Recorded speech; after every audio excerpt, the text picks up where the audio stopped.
Hello everyone, my name is Alyan Farwala and today I have very amazing guest and my today guest is Mr. Michael and he is from Sweden. Okay, so hello Mr. Michael, how are you? I'm good. I'm here in West Coast Sweden, close to Denmark. Yes, sir, very grateful. Okay, so first of all, I am very thankful to you for giving me your precious time for the interview. Yeah, it's great to be here. It's my fourth interview today. Thank you so much, sir. Okay, so before moving on the question, can you please introduce yourself?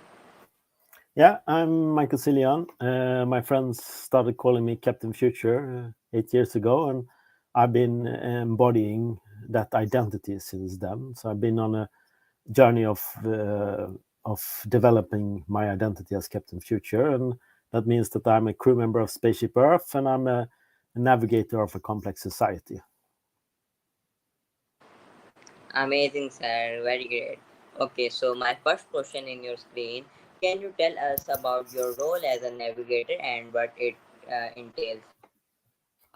Yeah, we came up with the name for the role Navigator some years back. We heard a lot of podcast interviews and talks about people asking questions like, how do you navigate the future? How do you navigate society? How do you navigate that and this? And if there's an activity called navigating, there must be someone performing it full time. Some people do, of course, navigate this in their daily lives, but uh, like all roles in human society, there must be someone performing it full time. And then we came up with the title navigators for someone who navigates that. And then we came in contact with Ashoka Weaver Academy and Daniel Crystal Wild's writing and what does it mean to be a weaver. And that's what my friend and colleague Bertola Barstan have been working with for 15 years. How do you build social capital and how do you connect the dots? How do you connect people, ideas, institutions, companies, innovation, science, and all that together? And that is um, very integrated in role and navigator as well. The two aspects of the same role, weaving and navigating. So that's what a weaver and navigator is. Amazing, sir. Very beautiful story. Okay, so my second question is, um, how did you become interested in and involved in navigation and exploration? I've always been a curious person, and I didn't know what I want to do when I grow up. So I just went along with whatever interest I had. I'd run an e-sport cafe, board game and card games cafe, and I've worked in the IT industry in all with different roles for many years. But that wasn't what I want to do with my life. I've always been interested in the larger question of society and science fiction and things like that. So I quit my job in 2011 and started doing this full time. What does it mean to be? I knew almost nothing. I had read almost no non-fiction books in my entire life. I read some that really triggered me, like Terry Pratchett's and Iron and book about the science of Discworld, and I read Jamie McGonagall's Reality is Broken. I read uh, Irrational, Predictable, and things like book like that. And that started me asking questions that no one on my workplace had answers for. So I said to myself, I have to go find the questions to this. What does it mean to be human? And where is what is my place as a human in the world, as a value creating member of society? Okay, great, amazing, sir. So, what are the key skills and knowledge areas required to be an effective navigator? The key, one of curiosity. You have to be able to be curious and take in a large, watch a lot of between 5 and 10 hours of YouTube videos, podcasts, and talks every day. You have to be playful and silly, like me. So you use humor, playfulness, silliness to project your thinking, and so you can ask what if questions. Humor is always uh, a great breaker to serious matters. So if you can put things in perspective, you can use humor and silliness. If you know the comedy group Monty Python from London, check them out. They used a lot of playfulness and silliness to ask serious questions. I love their movie, both Life of Brian and Eric the Viking in that aspect. Amazing. So, can you share some memorable experience from your navigation and exploration journey? Yeah, I've been talking about several today. And one of the coolest thing I've been doing is I went to San Francisco in 2016, and I came back 2 times in 2017, and that was my the three first learning journeys. I went only been here in Europe before. It was my like my first learning journey is outside Sweden and the Nordics, and I've been to Berlin and London before by that. But then I met change makers from all over the world, and it really changed my perspective that this is a global movement, and to make it, we have to become more global. And of course, we have the internet and all digital tools at our hand already. I've been a digital explorer since 1993 when I first uh, used the internet to come in contact with some people in Hong Kong before us going there on a class trip. So I already understood the concept of digital navigation to connect people and the world together. Amazing. So, what type of navigation method and tool do you typically use in your work? Um, I watch a lot of YouTube talks and listen to podcasts and some audiobooks now and then. And I participate in a lot of um, Zoom calls. One of the best exercises we invented 4 years ago. We had a 4 year celebration this Sunday. It's called Glassbit Games. It's an exercise in what we call generative dialogue. How do you listen and talk together and generate new insights and new thoughts and new ideas together as a group collectively? So collective sense making and collective meaning making are part of this exercise. It's one of my best tools I've come across, and we do it every week for 4 years now. Amazing. So, how do you approach challenges and uncertainties when navigating in unfamiliar or difficult terrain? Yeah, you have to have like a curious mindset. That's a lot of part of it. But it's of course it can be scary. I have a lot of personal traumas and tragedy in my life with my daughters and my ex and things like that. I'm not going to talk about that now, but it had really taught me that not every person in the world are out are someone that is a friend or you can collaborate with. Some actually want you real, and you have to be careful for that. But otherwise, find the other peoples who are curious and as well. Together, we are strong. So if you find the other curious people and the other change makers and navigators, uh, together we can make things happen. Find a couple of friends to talk to every day about navigating. So. Amazing, wonderful. So, what is the scientific significance of navigating in today's world, especially considering modern technology and GPS? Yeah, so navigation, the term how we use it has nothing to do like the old term that you actually navigate on a map of GPS. Navigation, how we use it is you navigate a complex society. That is, I give a long talk where I explain how to navigate a learning society. I will share the link if you want afterwards. But in essence, it is that to understand what all human activity in today's society measure up to collective value creation. No human today can make any product, service, food, house, clothing alone. It's all part of global supply chains and global systems that wherever everyone is an expert in this field, but everyone knows what they're doing. But there are some people who have to connect it together. Of course, the people connect making the product in itself, but on an even larger scale, you have to understand how it all weaves together, and that's what's the role of a navigator future. How does a society work? How does a global civilization like work? How does the planet work? How does ecosystem works? Fish and animal life and plant life and things like that. Things that we have ignored for too long, and now we have always killed off most of the main habitat. So there very little wilderness left on land, and we're quickly killing the wilderness in the sea with pollution, plastic, and overfishing and things like that. And we have to understand that. Amazing, wonderful.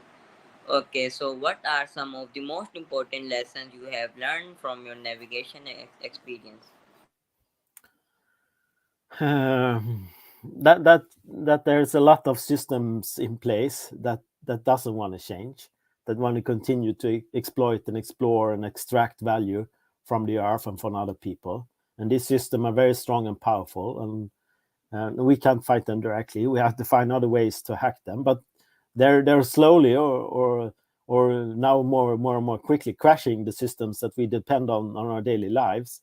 Like the climate crisis is one that is tangible, that we can all see: the wildfires, the heat waves, the flooding, the things that are more common all over the world. But and that's a lot of media. But there's a lot of social structures, and we have used money for many years to exploit and extract value from others.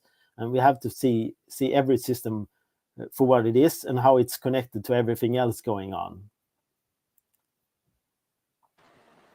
Amazing, sir.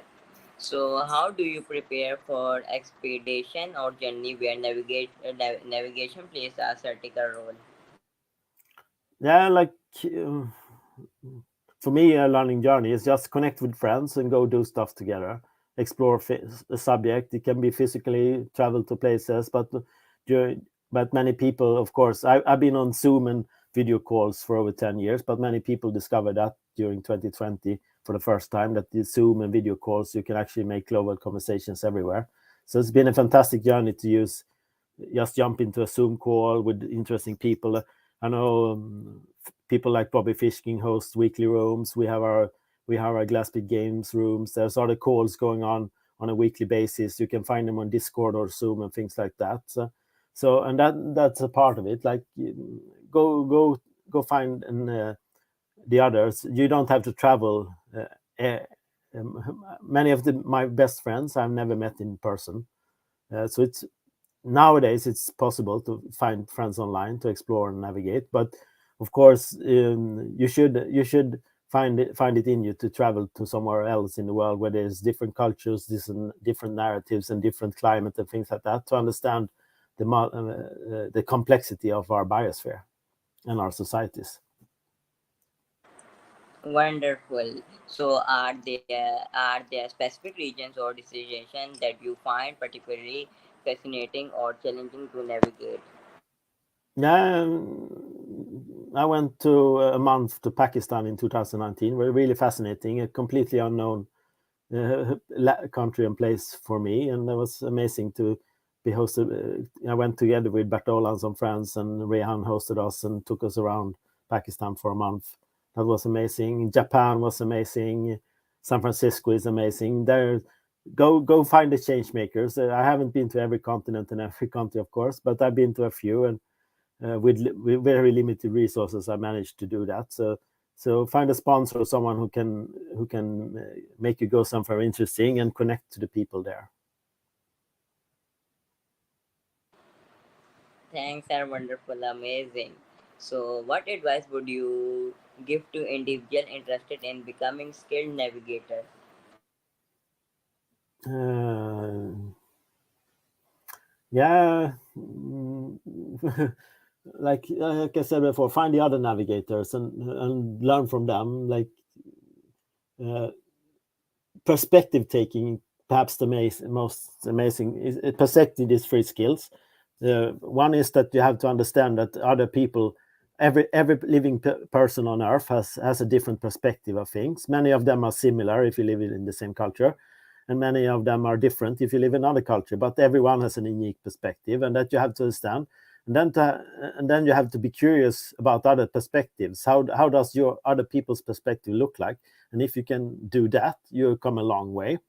uh, just not understand that they have different perspective. You have to understand. Next level is to understand this perspective, and the third level of that is integrating. How do you make 8 billion people play nice together on a planet? We certainly can't do it today. We can see there's all kinds of conflicts and diverse of interest today. So we don't.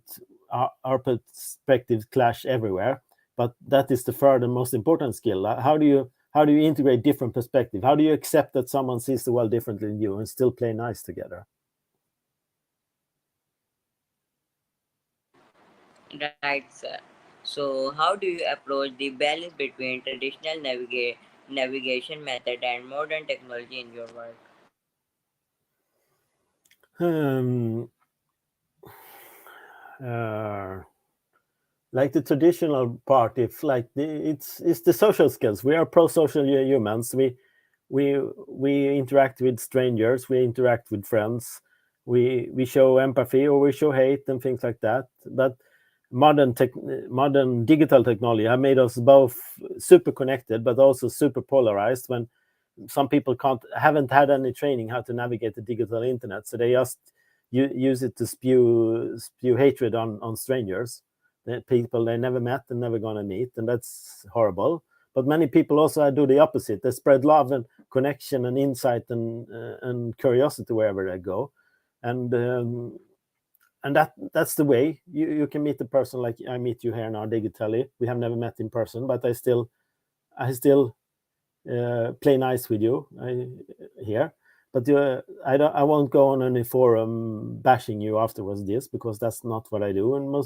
But some people do. They do mean comments and say mean things about other people online, uh, things they will never do to a person. But at the same time, people can be horrible and mean in real life and actually hurt or kill other person, especially males. We have this aggressivity inside ourselves that we can domesticate, and that's perhaps the greatest hack humanity had. We figured out 100,000 years ago how to self-domesticate and play down the aggressiveness that is prominent in many mammal species.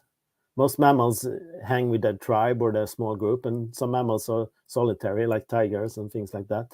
But we humans, we can play nice with strangers, people we've never met, and and on online we can play nice with strangers, with people we're never going to meet in person, but and things like that. So that's a large part of it.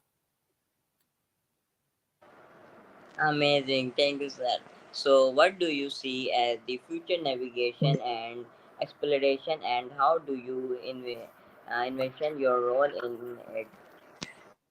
Yeah, my dream right now is to facilitate a global network of navigators and weavers and explorers, so that every organization, every company, every institute, every country, every city has a staff of explorers and navigators who can help them navigate the uh, complex world. And of course, AI is what people are talking about now, but we actually have we can't just surrender all this to AI and become stupid AI users. We have a large amount of human that they can explore and navigate the complex society in itself, together with AI, of course, because AI is a fantastic tool to enhance and amplify the role of the navigator.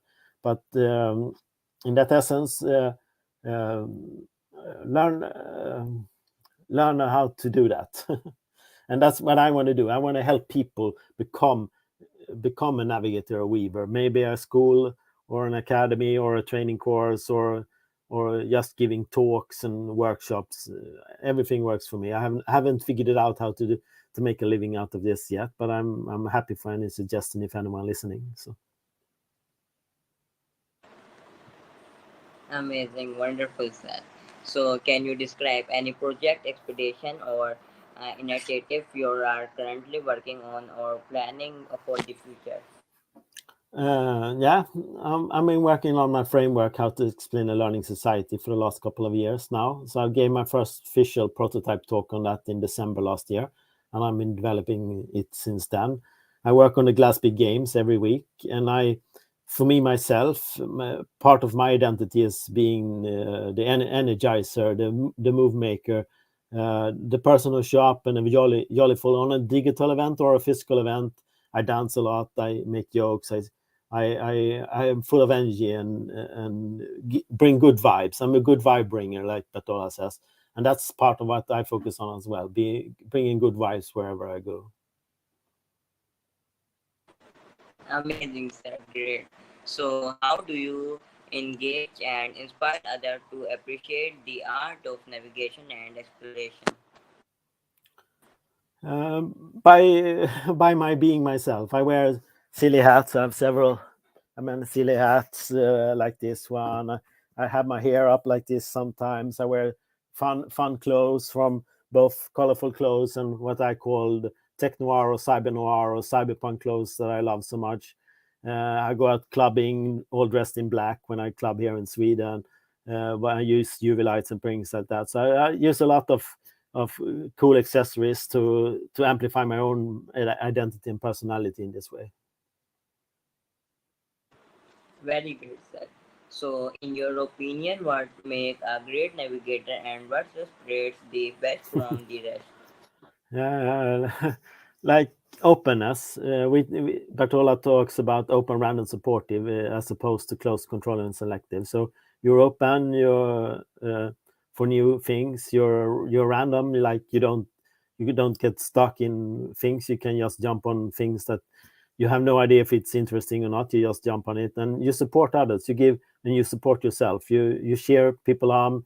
You and celebrate their journeys as well. So that's part of being open. Um, Perhaps the most part, and that leads to, of course, playfulness and curiosity and things like that. Wonderful. Okay, are there any specific moment in your career as a navigator that have had a profound impact on your life or perspective? Yeah. Uh,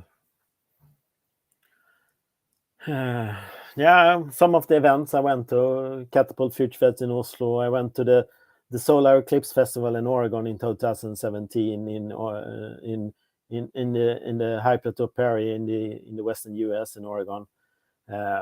All my trips to San Francisco, my trip to Japan, and things like that really changed how I saw the world and changed me. And most recently, of course, like I talked about, our Glassbeat Games exercise every Sunday nowadays, it changes me every time.